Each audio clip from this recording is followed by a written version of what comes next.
So, today we will talk about uh, bailment and pledge, and then we will talk about agency or concept of agency mentioned under Indian Contract Act 1872. Now, we have discussed various types of contractual relationships as far as Contract Act is concerned. Today we will talk about, as I said, bailment and pledge, one of its kind contractual relationship as far as the commercial or the business arena is concerned. Now, the peculiar thing about bailment and pledge is that it is a sui generis system, and for a very specific purpose, the concept has been introduced as far as this special type of contractual relationship is concerned. It has been mentioned under section 148 as far as bailment is concerned, and as far as pledge is concerned, it has been discussed under section 172 of the Indian Contract Act 1872. Now, what is bailment? Bailment means delivery of goods from one person to another for some purpose. And on the accomplishment of such purpose, the person received the goods returns or otherwise disposes of them as per the instructions of the person delivering them. The person who delivers the goods is known as bailer, and the person who receives the goods is known as the bailee. So there are two persons. One is bailer who gives the good, the other person who receives the good is bailee, and a contractual relationship between bailer and bailee is known as bailment. Now, why would a person give his or her goods to another person? The reason is to accomplish a certain purpose. What kind of purpose? Maybe you give your bicycle to another person to get it repaired. So when you give your bicycle, you become a bailer, the repairment person becomes the bailee, and this contract is bailment because a certain purpose is to be fulfilled. And in lieu of that repairment of the bicycle, you will pay the bailee a certain amount. So the purpose here is repairing the bicycle. And till the time your good is in possession of somebody else, that is the bailee, it is known as bailment. Even this word comes into picture when we talk about criminal matters. There, you must have heard about bail, seeking bail. Now, when you seek bail, you keep certain goods, certain amount, or you furnish certain amount as a matter of bail. And when you are free from the charges, the amount that you have submitted as a matter of bail or for the purposes of bail to set you free, to release you from the clutches of the arrest or custody, then in such a scenario, a bail is furnished. And when the charges are gone or you are free from the charges, criminal charges, the amount that you have submitted is returned to you. Similarly, whenever, let's say, a good is kept with a police station, within the police station, in order to be free from the clutches of the police station, you need those goods to be free from all charges or from all encumbrances. And such situation is known as bailment. Similarly, there is a very specific kind of bailment that we will also discuss along with bailment, and that is known as pledge. It is little different from bailment. And what is the difference? The one aspect that differs pledge from bailment, or I should say, pledge is also a kind of bailment, but there is one very peculiar aspect. And what is that peculiar aspect? The peculiar aspect is that the bailment of goods as security for payment of a debt or performance of a promise is called pledge. So when you keep a goods, you give a goods to another person, and in return you receive a certain amount. So you keep that goods as a matter of security, and on payment of those goods, and on payment for those goods, return of the debt, you will receive those goods back to your possession. This kind of relationship is known as a pledge.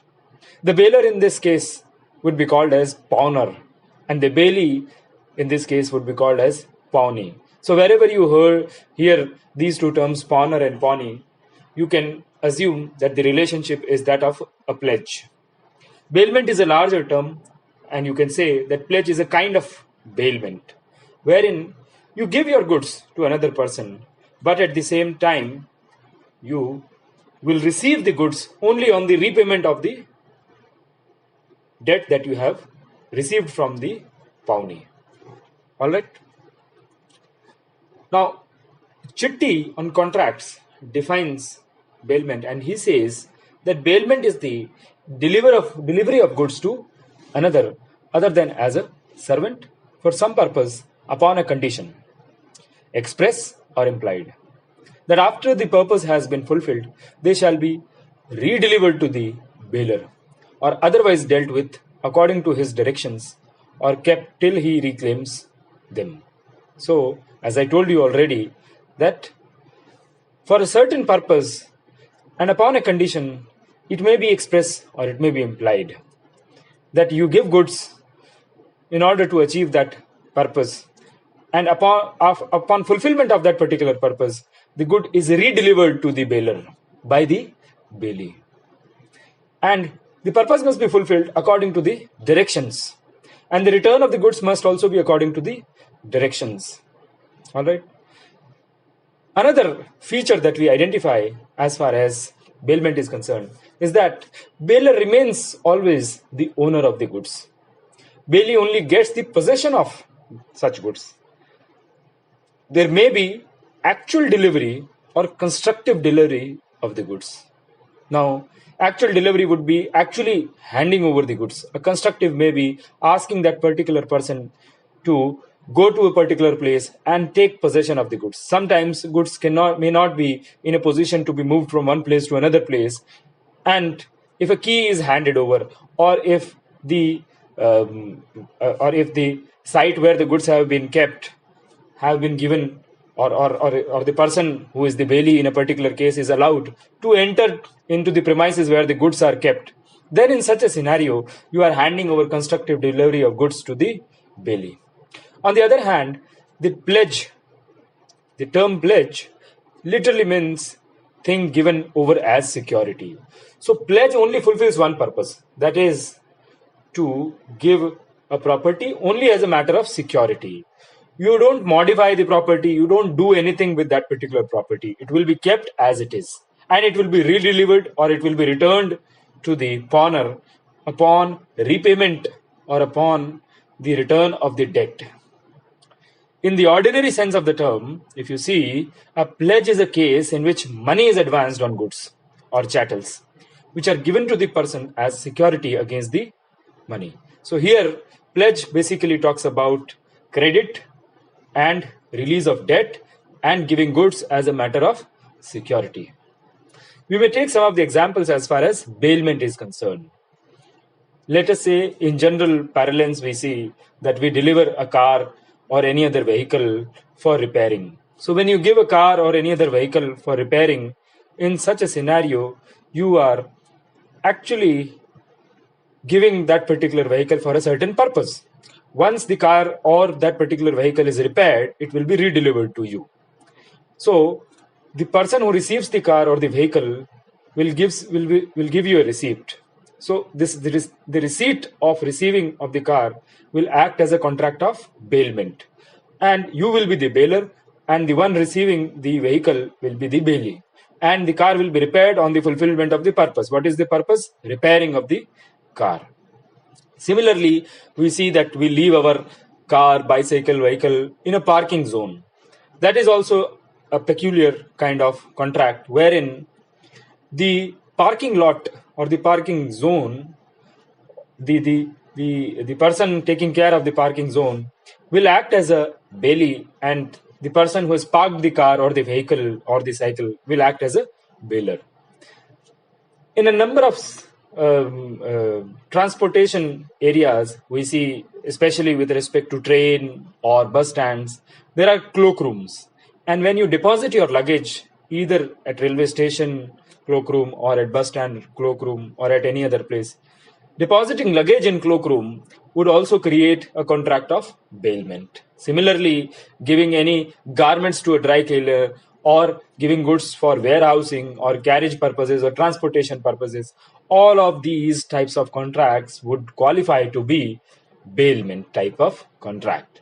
Here, person receiving would be bailee and the person giving or handing over the possession of the goods would be known as the bailer. Here, mere transfer of goods would not conclude this type of contract as transfer of ownership. It is only transfer of possession. And as we see so many examples in our day-to-day life, bailment comes into picture. And once the purpose is fulfilled, bailment is performed. Right? There are two important features of bailment. First is delivery of goods for some purpose, as I have already told you. Here, delivery means the transfer of possession of the goods from one person to another. Delivery need not be actual, as I told you. I repeat that delivery need not be actual. It may sometimes be symbolic also. All right.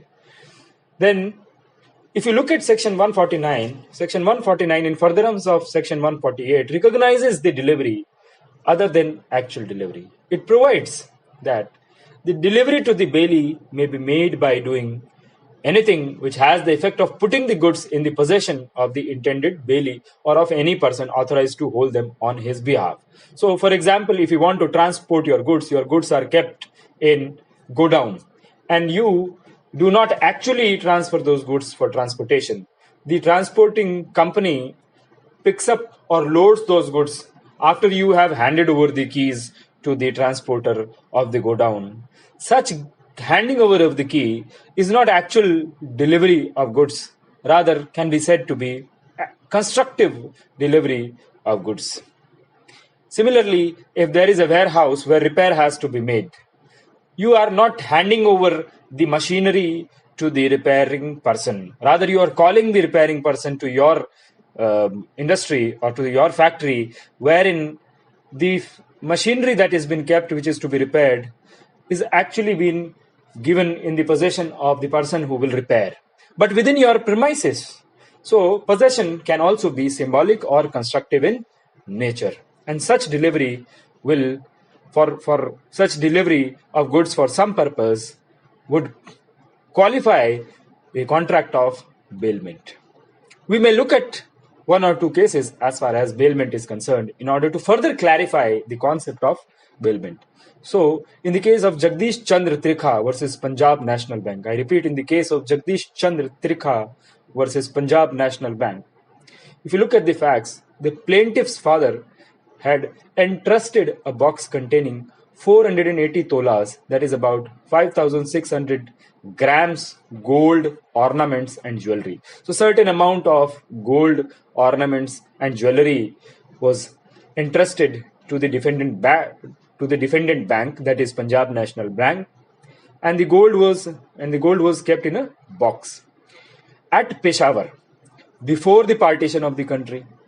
The jewelry box was locked, wrapped and sealed. I repeat, the jewelry box was locked, wrapped and sealed when delivered. Who delivered? Jagdish Chandra Trikha. To whom? Punjab National Bank.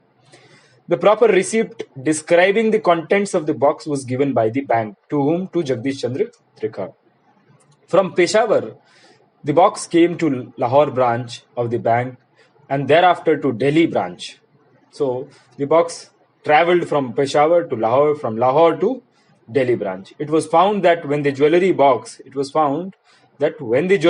was delivered to the plaintiff in Delhi. Now, why was it transferred? Because partition happened and the contract between PNB and Jagdish Chandra Trikha happened prior to your partition.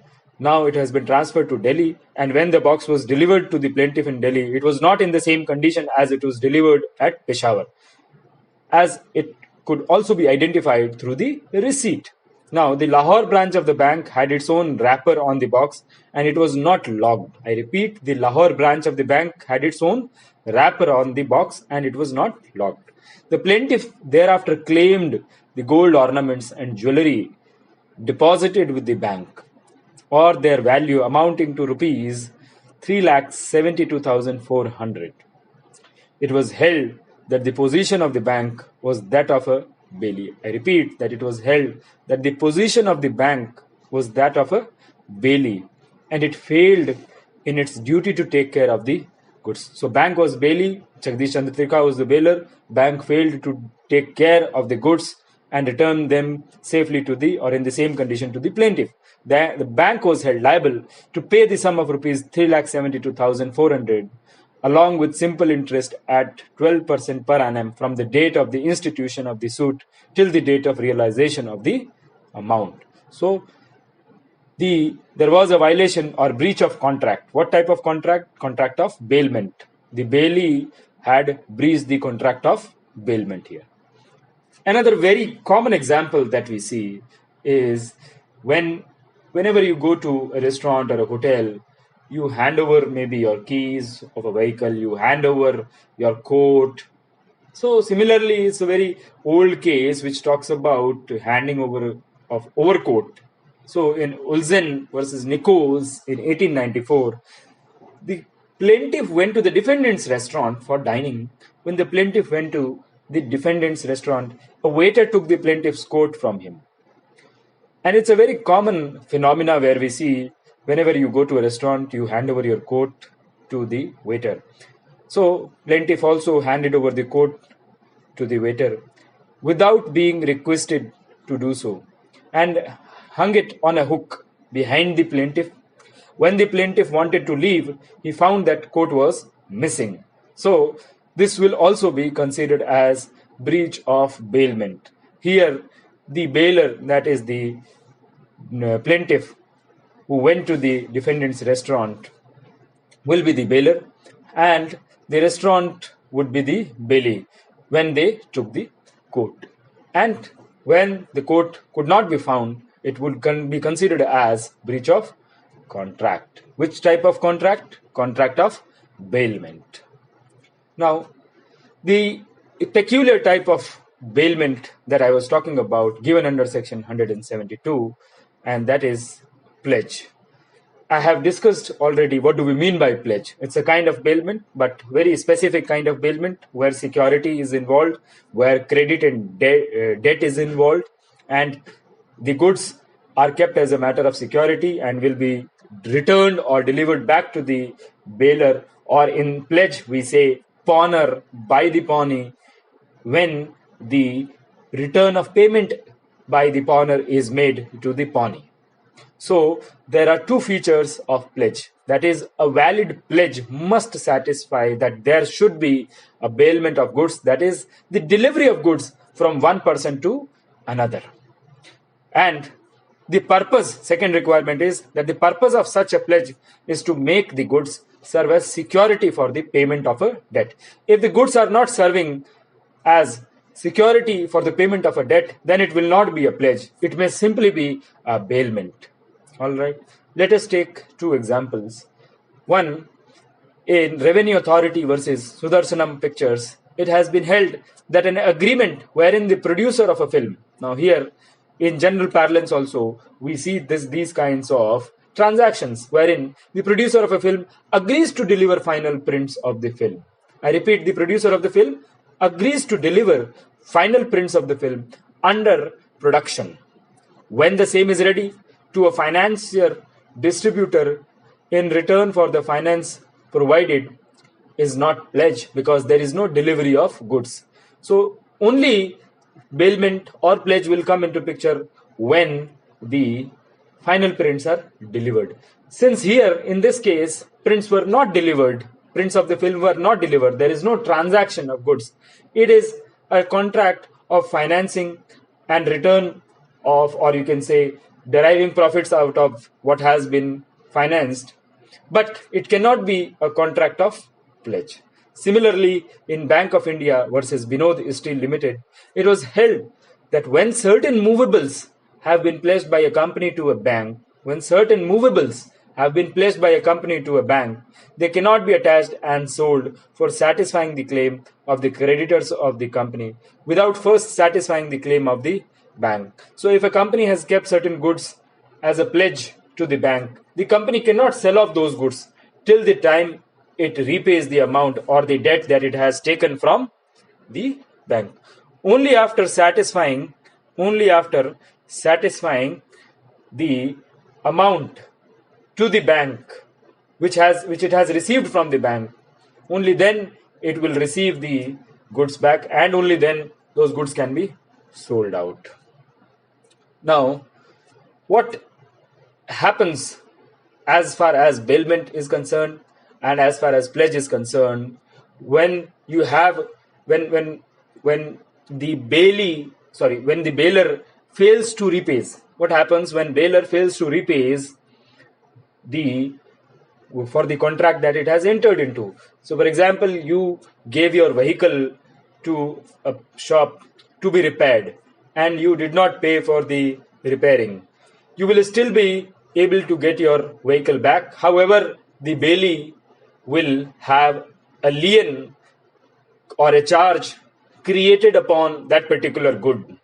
So it may go to court and receive the amount that it claims against that particular vehicle or that particular goods. But as far as pledge is concerned, the pawnee who is now in the possession of the goods can sell off the goods, whereas the bailee cannot sell off the goods. Here the pawnee can sell off the goods and recover the debt or recover the credit that it has advanced to the pawner. So this is the difference of effect as far as bailment and pledge is concerned. Bailment, if you see, is a wider term and it includes pledge, as I've already told you. And pledge is a kind of bailment where the goods are delivered by one person to another as security for payment of a debt or performance of a promise. So if we conclude the difference between bailment and pledge, we can say that if the goods serve as security, it is a pledge, whereas when the goods are given for some other purpose, for example, a watch is given for a repairment, then it is bailment.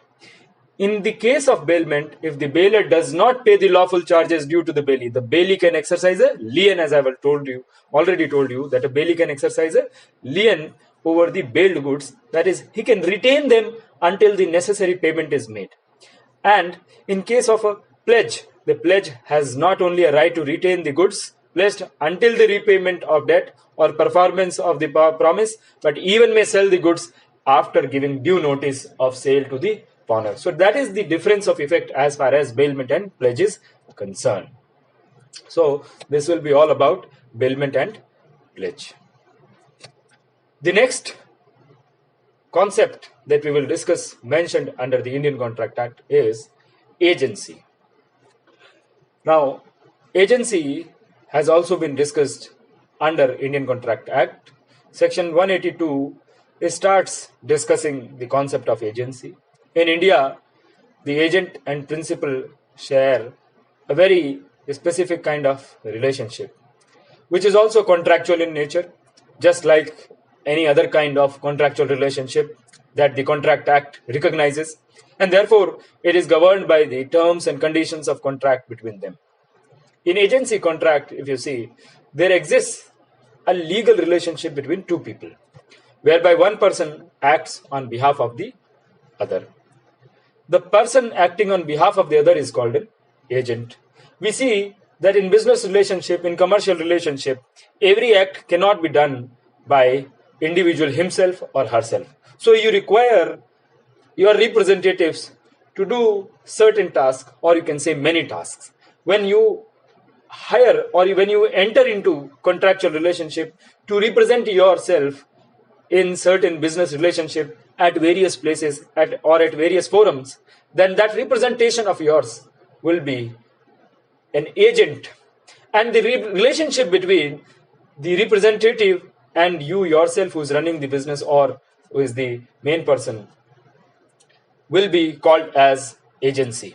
So an agency is created. So, for example, if there is an institute being run in Delhi and the principal place of business is Delhi, and there is only one person who is running that particular business, wants to open a franchisee or wants to open business in another country, that is in another country or in another city or in another district, then it may open its own agency in order to expand the business, in order to represent himself or herself in some other place.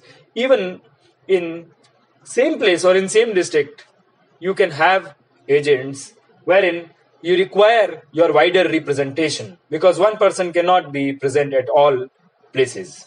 So in order to ease the business, agency provides or facilitates such kind of contractual relationship wherein you can ease out your commercial or business transactions, and therefore it serves a larger purpose. So the person acting on behalf of the other is called an agent, and the person from whom the agent derives authority to act is called the principal. Agent and principal are defined under section 182 of the Indian Contract Act, and according to this section, an agent is a person. Who is an agent? An agent is a person employed to do any act for another. Who is an agent? Who is a person employed to do any act for another or to represent another in dealings with third persons. So, with dealings with third persons, if there is a person who is representing the first person, then that second person is known as an agent. The person for whom such act is done, the first person, or who is so represented, is called the principal. And we see that there is a tripartite kind of relationship that comes into picture. And there are three parties which comes into picture as far as principal-agent relationship is concerned whenever there is transaction with the outer world. So there is one contract which is between principal and agent, but in general parlance, the contractual relationship that we see would be between the principal and the third party. I repeat, in general parlance, wherever there will be a business relationship, it will be between the principal and the third party. And when there is a relationship between a principal and a third party, and in this relationship the representation is not made by the principal but by agent, then there are three parties as we see. So there are three relationships that comes into picture. One between principal and an agent, another between principal and third party, and the third type of relationship between agent and third party. And whenever there is an agent, agent would be considered equivalent to the principal as far as third party's transaction with principal is concerned. Third party might say that I have my dealings with the principal, but law allows third party to not only file a suit or claim against principal, but may also act against agent. At the same time, we can say that even though agent has dealt with third party, principal cannot deny that I have not dealt with third party. It was agent who had dealt with third party, and therefore I should not be held liable. No. Third party, even if it has dealt with the agent, can file a suit against the principal. For third party, principal and agent stand on equal footing, because agency or concept of agency is merely a facilitation where principal and agent stand on equal footing as far as the third party's eyes are concerned. So this is the legal consequence for third party as far as principal-agent relationship is concerned. Third party will not be at loss if agency is in existence. All right. And therefore, we see that agency means that the relationship that exists when one person or party engages other to act for him or to do his act, to sell his goods, for example, or to manage his business. Agency law deals with the agent-principal relationship, and it is a relationship where one party always has the legal rights or authority to act in place of another. Agency may be express or may be implied as well. So from facts and circumstances of the case, we can identify that whether a person is agent of the another person or not an agent. If the agency is express, it is created by deed, verbally, without writing, or in writing. If the agency is implied, it can be inferred from the relation between the parties and the nature of employment without proof of express appointment. And agency is recognized in all modern legal systems as an indispensable part of the existing social order, as I have already told you, that it facilitates the modern types of transaction, commercial relationships, as far as contractual relationships are concerned. So it is a facilitating concept mentioned in the Indian Contract Act, or if you look at other contract acts also in other countries, this kind of concept exists because it facilitates commercial nature or business transactions in the country. It fulfills the most diverse functions in both public and private law, as it assists in organizing the division of labor in national and international economy by making it possible for a principal greatly to extend his individual sphere of activity by having one or more person to act for him.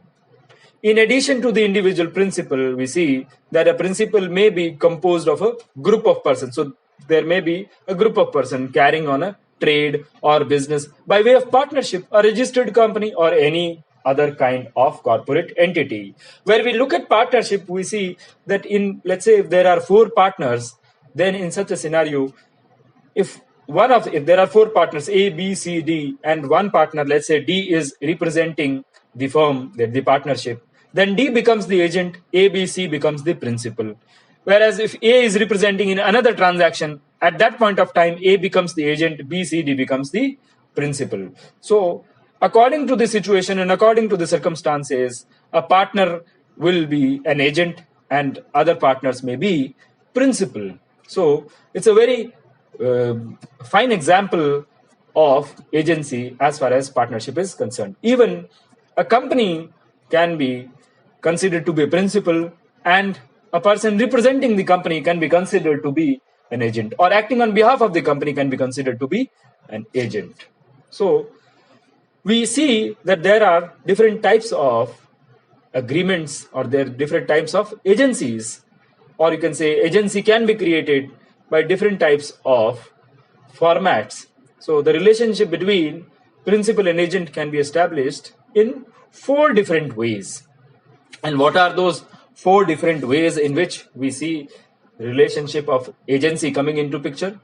It may be through express agreement, by operation of law, by ratification, or by implied authority. So what do we mean by agency? By express agreement. So if you have signed an agreement where you appoint another person through written agreement, an agent, or by completing a power of attorney in A's favor, let's say P authorizes A to handle one of his business or different types of businesses, then here A becomes the agent and P becomes the principal. When it is by operation of law, so as I've told you, whenever there is a partnership deed and whenever a partnership is formed, each party becomes the agent of the other partner, as I've already given you the example. And by operation of law, such an agency is said to have arisen. You need not sign a separate agreement that we are creating agency amongst the partners. It is automatically that the partnership act is of such a nature that by operation of law, or the relationship is of such a nature that each partner acts as a principal, and depending on the circumstances and facts of the case, it may also be an agent towards each other. The third type of agency that we see is agency by ratification. Let's say that without B's permission, A lends money. Without B's permission, A lends B's money to C. I repeat, without B's permission, A lends B's money to C. So A was having in possession B's money and therefore lends B's money to whom? To C. After that, B accepts C's interest on that money. So C, when was paying the interest, paid the interest to whom? Not to A, but to B. B, when accepts this interest, B's actions imply that the loan has been ratified. So B agreed A's position as an agent. So B became principal and A became an agent by subsequently ratifying the actions of A. Then the fourth type of agency that we see is agency by implied authority. P is based in Delhi. I repeat, P is based in Delhi, but he or she is having business in Manali and travels there on sometimes and oversees the company and P is aware of it. So P is based in Delhi, is a business in Manali and travels there sometimes. There is another person, A, who oversees the company and P is aware of it. As a result, A has implied permission from P to administer the company in P's name. So since P has not objected and has complied to all the actions undertaken by A, he is actually giving implied authority to A to undertake the business of P in Manali. Now, whenever there is creation of relationship with respect to principal and agent, or whenever there is creation of agency, there are certain rights and duties that are created. So, there are certain rights which exist on the part of agent and certain rights which are created on the part of principal. At the same time, there are duties that are created on the part of principal as well as on the part of agent. So we will take up the rights of agent. All those rights of an agent are also duties of the principal. And when we will discuss the duties of the agent, we can say all of them are also the rights of the principal. So section 217 to section 223 talks about rights of agent. I repeat, section 217 to section 223 talks about rights of an agent. So first right under section 219 is right to remuneration. So whenever agent is acting on behalf of the principal, as we see in any business or in employer-employee relationship, he or she will have the right to be remunerated. Whatever work or whatever labor an agent is doing, the remuneration must be provided. So according to the contract between agent and principal, the agent is entitled to get remuneration. If there is no amount fixed, let's say there is no amount fixed. If the amount is fixed, then there is no issue. There is a very specific claim that comes against the principal by the agent.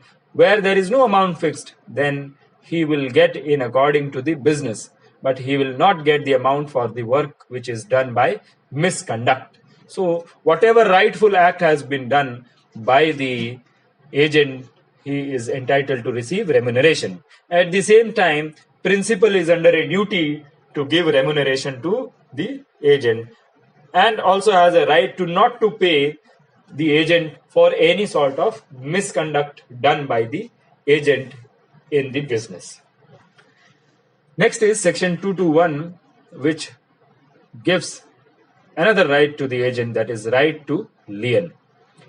If the principal doesn't pay the remuneration, let's say if the principal doesn't pay the remuneration which is due to the agent, then the agent can retain the goods or property of the principal. This will be considered as lawful. So generally, an agent cannot retain the property of the principal. However, if the remuneration is due, then agent can retain the goods or the property of the principal. We see that wherever a lawyer is hired, for example, by a client, and if fees is not paid by the client to the lawyer, any goods that are received as a matter of decision or judgment by the court, it may be retained by the lawyer, as a charge will be created on that particular goods for non-repayment or for non-payment of the fees of the lawyer by the client. Similarly here, where principal fails to pay remuneration to the agent, a charge will be created upon the property. Third right of the agent is right of indemnification for lawful acts given under section 222, that is 222. I repeat, right of indemnification. What do we mean by indemnification? If any payment is made by the agent, I repeat, if any payment is made by the agent on behalf of the principal, then principal must pay it to the agent. Or you can say indemnify the agent, or if any loss has been incurred by the agent while performing the acts on behalf of the principal, then that loss must be made good. Then that loss incurred by the agent must be made good by the principal in favor of the agent. It is known as indemnification by the principal in favor of the agent. If the agents have indemnified the principal against the acts which the principal had not done properly. So if the principal had not done certain act properly and agent has indemnified that particular act, then the principal is entitled to indemnify the agent. All right. Another right that the agent is having is right to be indemnified against consequences of acts done in good faith. So if agent does any act in good faith which is in benefit of the principal, then under section 223 agent is having the right to be indemnified. So when the agent has agreed to do something for the principal, I repeat, when the agent has agreed to do something for the principal in good faith, but the principal was illegally related to it, then the principal will indemnify the agent for the damage caused. The last important right that an agent is having is compensation to agent for injury caused by principal's neglect. So if due to principal's neglect, if agent faces any sort of injury under section 225, then compensation must be given to the agent for such injury. If the agent faces any injury or damage because of the neglect or because of the act done by the principal's negligent act, then the principal is liable to recover. Then the principal is liable to recover him from the damages. So compensation should be given for any injury or damage caused to the agent for the principal's negligent act. So it also entails duty upon the principal at the same time. What is the duty? Duty to compensate to the agent, duty to indemnify the agent. All right. So such are the rights of the agent at the same time also depict the duties of the principal. Now we will talk about the duties of the agent. I repeat, we will talk about duties of the agent, which gives or in turn gives certain rights to the principal, and it has been discussed from section 211 to 216 and also under section 218. So there are approximately 7 duties as we see on the part of agent. So the first one is section 211, and it says conducting business according to principal's directions. It says that the agent must work in the business according to the directions given by the principal. I repeat, the agent must work in the business according to the directions given by the principal. If the agent fails to do so or occurs any loss out of it, if the agent fails to do so, that is, does not perform its activities or acts according to the directions of the principal and incurs any sort of loss, then the agent will be responsible. Then he will be responsible to accrued sustain the profit to the principal. That is, make good of the loss for the non-performance by the agent according to the directions of the principal. So all those acts that are done out of the directions of the principal by the agent will be made good by the agent in favor of the principal. It gives right to the principal. If it is a duty to the agent, it in turn gives right to the principal. That principal can take or recover any loss that he or she has sustained or any profit that he could have received because of the loss coming into picture because agent did not perform according to the principal's directions. If agent would have performed its acts according to the principal's directions, certain profit would have accrued by the principal.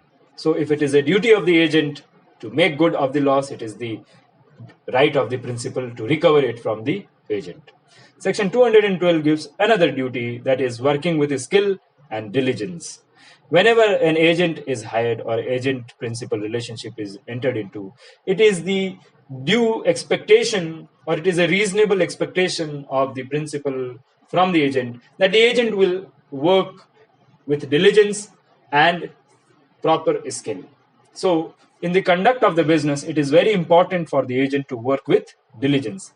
If he or she fails to do so, that is, if he or she does not work with diligence and cause any misconduct, then he or she will be liable to compensate the loss. As the misconduct can be both direct and indirect, so the loss will be compensated during the time of direct misconduct only. So this provision says that if there is a direct misconduct, then we can say that the agent has not worked with diligence and proper skills had not been used. So, if it can be shown that the agent had worked with diligence and with usage of proper skill, then agent may be exempted from giving any sort of compensation to principal. However, if there was apparently visible misconduct committed by an agent, then the agent will have to compensate the principal. Similarly, section 230 talks about another type of duty, that is rendering the proper accounts. So, the agent is required to render proper accounts to the principal. As accounts are needed to show the performances of the business, it should also include supporting documents of that account. That is, merely maintaining documents or merely maintaining account will not do. You will have to support those entries with certain documentary proofs. That is, you must have receipts of the expenditures made or certain receipts for the amount that you have received, etc. So, rendering proper account is the duty of the agent and receiving proper account is the right of the principal. Then, section 214 says, communicating with the principal in cases of difficulty. If agent is doing that kind of work which requires the permission of the principal, then he should seek his advice or instructions during any difficulty. So if agent is facing any sort of difficulty and it is essential to seek principal's authority, so let's say principal has only allowed agent to go ahead with any sort of expenditure which is up to, let's say, rupees 1 lakh. So if any expenditure is to be made which is beyond rupees 1 lakh, the agent should not go ahead with the expenditure or such expenses. It must seek the advice and instructions of the principal. All right. Similarly, section 215 talks about a fifth duty of the agent, and that is repudiation of the transaction by the principal. If the agent deals with something on his own account during business and does not seek permission of the principal, and if the principal comes to know about it, then he can repudiate the transaction. So if agent on his own performs a particular task which the principal has not allowed him to do, in such a situation, for example, making expenditure or going ahead with the expenses which the agent was not supposed to do, in such a scenario, the principal can repudiate the transaction and agent will bear the loss on its own, or agent will bear the consequences on its own. If the agent has dishonestly done any act which is disadvantageous to him. So there has to be an honest transaction. It must always be with diligence and in good faith, whatever agent is doing. And from facts and circumstances only we can identify such transactions, whether were done with honesty or with dishonesty. Another duty that an agent is having is under section 216, and it says not to deal with the own account. If the agent tries to deal on his own accounts without the knowledge of the principal, then the principal is entitled to claim any kind of benefit which the agent got. So if, let's say, out of the knowledge of the principal, any act has been done by the agent, then any profit that has been received by the agent cannot keep that profit because the agent is only acting on behalf of the principal. If you look at if any loss is accrued, then principal can disown that loss. But if any profit is accrued, the principal can take benefit of that profit. So agent must all in all act within the domain or within the instructions, provided by the principal. Once you go out of the instructions, then agent can face consequences, adverse consequences for doing such an act. And the last duty mentioned under section 218 is agent's duty to pay sum received from principal. The agent is bound to pay all the sum to the principal which he has received on his account. I repeat, the agent is bound to pay all the sum to the principal which he has received on his account, because the amount does not belong to agent, rather belongs to the principal. So this is all about two topics. The first one was bailment and pledge, and the other one was concept of agency.